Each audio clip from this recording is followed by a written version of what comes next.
Hello everyone and welcome back to Daily Health Talks. I hope you're having a great day. My name is Mark, and today we're discussing a topic that causes a lot of confusion: blood sugar myths. Joining me once again is Dr. Eliza. Thank you for being here today. Thank you, Mark. It's wonderful to be here. Blood sugar is a topic surrounded by many myths and misunderstandings. Some of these myths have been repeated for years, and many people believe them without realizing they may not be completely accurate. I think that's true. I often hear different opinions from friends, family, social media, and even random articles online. Exactly. There is so much information available today. Some of it is helpful, but some of it can be misleading. That's why it's important to understand the facts and avoid common misconceptions.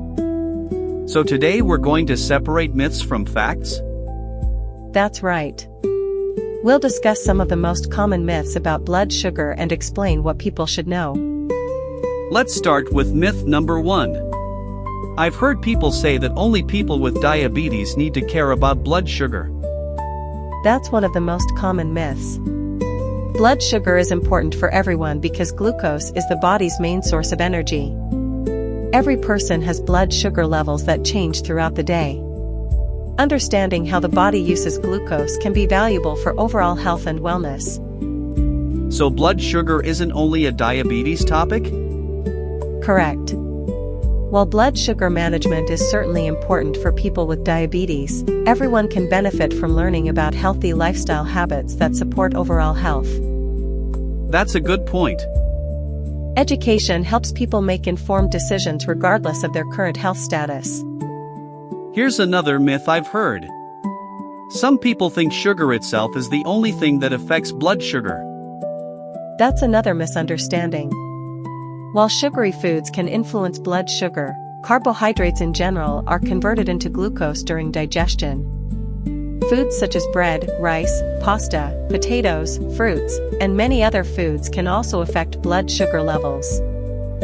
So it's not just candy and desserts? Exactly.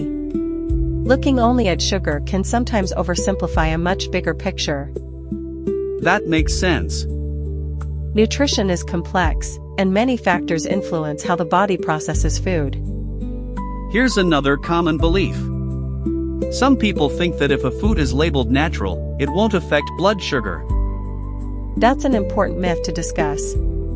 Natural foods can certainly be part of a healthy diet, but natural does not automatically mean a food has no effect on blood sugar. The body's response depends on many factors, including the type of food, portion size, fiber content, and overall meal composition. So people shouldn't rely only on marketing labels? That's correct. Understanding nutrition is usually more helpful than focusing on a single word on a package. That's great advice. Thank you. Before we continue, I'd like to ask our listeners a question. What is the biggest blood sugar myth you've heard? Share it in the comments below. We'd love to hear your experiences. In the next section, we'll explore more myths and discuss why some of these beliefs continue to spread.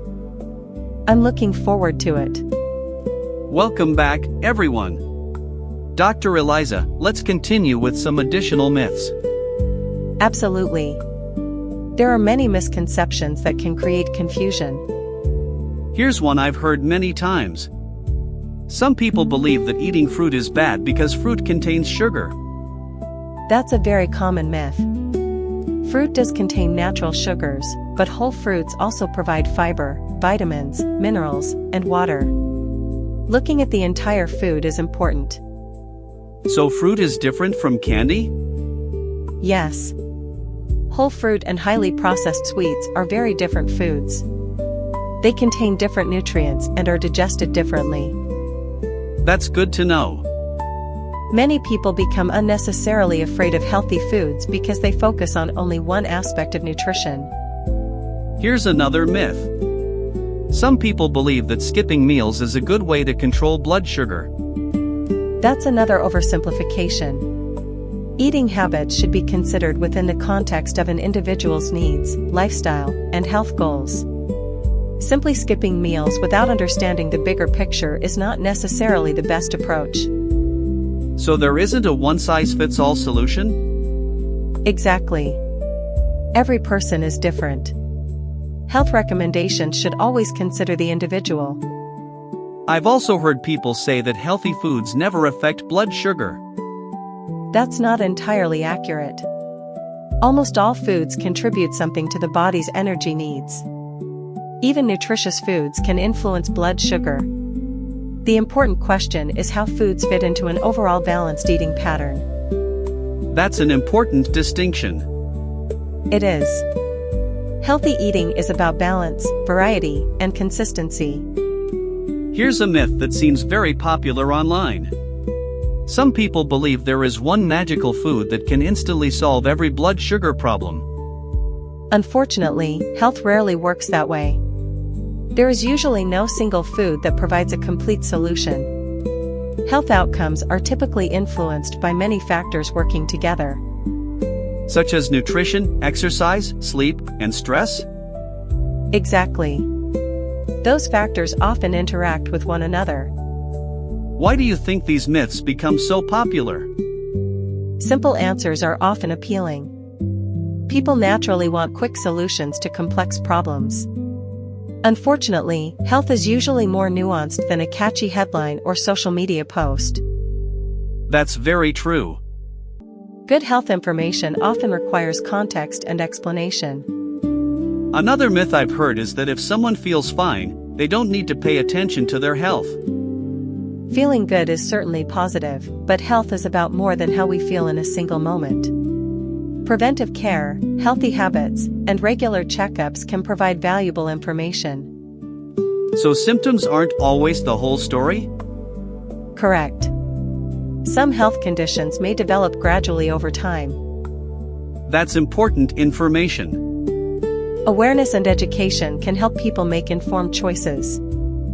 Let's ask our listeners another question. Have you ever believed a health myth that later turned out to be incorrect? Share your story in the comments. You're probably not alone. Welcome to the final part of today's discussion. We've talked about myths, but now I'd like to know how people can find trustworthy health information. That's a very important question. With so much information available online, it can be difficult to know what to trust. Where should people start? One helpful approach is to look for information from qualified healthcare professionals, respected medical organizations, and reliable educational sources. Why is that important? Because health information should ideally be based on scientific evidence and professional expertise rather than rumors or opinions. What are some warning signs that information may not be reliable? Be cautious of claims that sound too good to be true. For example, promises of instant results, miracle cures, or guaranteed outcomes should be approached carefully. That makes sense. Health is often a gradual process. Sustainable improvements usually take time and consistency. What about social media? Social media can be a useful source of ideas, but information should be evaluated carefully. It's always wise to verify important health claims through reliable sources. I think many people need that reminder. It's easy to share information online. It's much harder to verify whether the information is accurate. What role does critical thinking play? Critical thinking is extremely valuable. Asking questions such as where did this information come from, and what evidence supports this claim, can be very helpful. That's great advice. Thank you. Learning how to evaluate information is an important skill. Let's talk about healthy habits. If someone wants to support overall wellness, where should they focus their attention? The fundamentals remain very important. Balanced nutrition, regular physical activity, adequate sleep, stress management, hydration, and routine medical care all contribute to overall health. So there usually isn't one magic solution? Exactly. Health is often the result of many small habits practiced consistently over time. That's a theme we've heard in several episodes. Because it's one of the most important lessons in health and wellness. If you could give our listeners one final piece of advice, what would it be? Stay curious, keep learning, and don't be afraid to ask questions. Understanding your health is one of the best investments you can make. That's excellent advice. Thank you. Before we finish today's episode, let's ask one final question. What is one blood sugar myth you've heard recently? We'd love to read your answers and continue the conversation. Dr. Eliza, thank you for joining us today and helping us separate myths from facts. Thank you, Mark. It has been a pleasure discussing this topic. Today we learned that many common beliefs about blood sugar are oversimplified or misunderstood, and we explored ways to find reliable health information. I hope our listeners found today's discussion informative and useful.